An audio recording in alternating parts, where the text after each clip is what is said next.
ଜୟ ଜଗନ୍ନାଥ ସାଙ୍ଗମାନେ, ମୁଁ ପପୁ ଆପଣଙ୍କୁ ସ୍ୱାଗତ କରୁଛି ମୋ ଚ୍ୟାନେଲ ପ୍ରଧାନ ଭିଲେଜ ଲାଇଫଷ୍ଟାଇଲ ବ୍ଲଗ୍ସକୁ। ଚାଲନ୍ତୁ ଆଜିର ବ୍ଲଗ୍ଟି ଷ୍ଟାର୍ଟ କରିବା। ସକାଳୁ ସକାଳୁ ଏପର୍ଯ୍ୟନ୍ତ କିଛି ଡ୍ୟୁଟି ଆସିନଥିଲା, ସେଥିପାଇଁ ଭାବିଲି ଟିକେ କ୍ଲବ୍ ଆଡ଼େ ବୁଲିକି ଆସିବା ହାରି।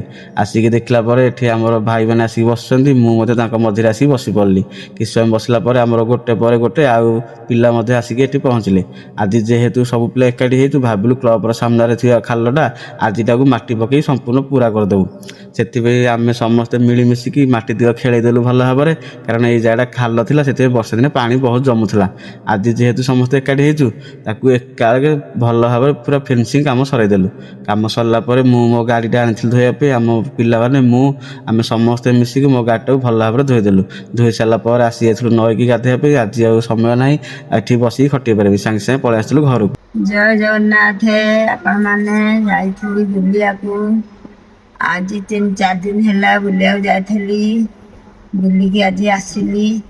ଭିଡ଼ିଓ କଲ୍ କରିନଥିଲୁ, ଆଜି ଟିକେ ଭିଡ଼ିଓ କଲ୍ କରୁଛୁ।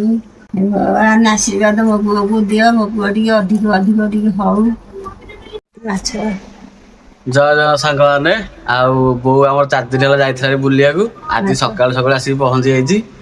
ସିଏ ତ ଘରେ ନଥିଲା, ମତେ ବି ଟିକେ ଭଲ ଲାଗୁନଥିଲା। ଆଉ ଆଜି ତ ଏବେ ସିଏ ଆଇଛି, ଆଜିଠୁ ଆମର ପୁଣି ଚାଲିବ ବ୍ଲଗ। ଏବେ ଚାଲନ୍ତୁ, ମୁଁ ଏବେ ଗାଧେଇକି ଆସିଛି ହେରି।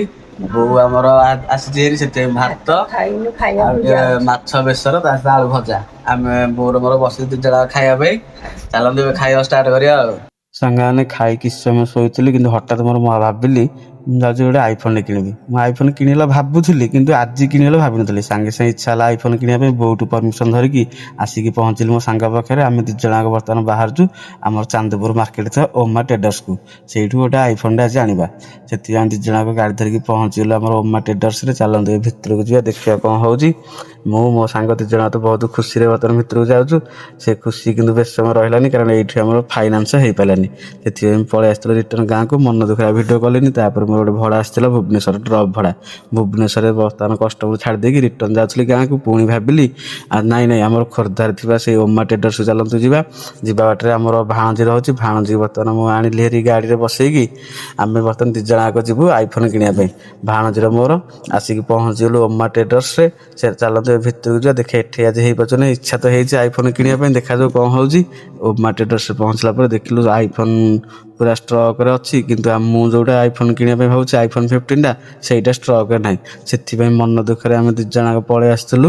ଏବେ ବାଟରେ ଆମର ଗୋଟେ ରୋଲ୍ ଦୋକାନରେ ରୋଲ୍ ଟିକେ ଖାଇକି ମୁଁ ବର୍ତ୍ତମାନ ଯାଉଛି ଆମର ଦୀପକୁ ତା ହଷ୍ଟେଲରେ ଛାଡ଼ିଦେବି। ତାପରେ ଆମର ରିଟର୍ନ ଗାଁକୁ ପଳେଇବି। ସାଙ୍ଗମାନେ ଯଦି ଆମ ଭିଡ଼ିଓଟି ଭଲ ଲାଗୁଛି, ଭିଡ଼ିଓକୁ ଲାଇକ୍, ସେୟାର ଏବଂ ଚ୍ୟାନେଲକୁ ସବସ୍କ୍ରାଇବ୍ କରନ୍ତୁ। ରହିଲି, ଜୟ ଜଗନ୍ନାଥ।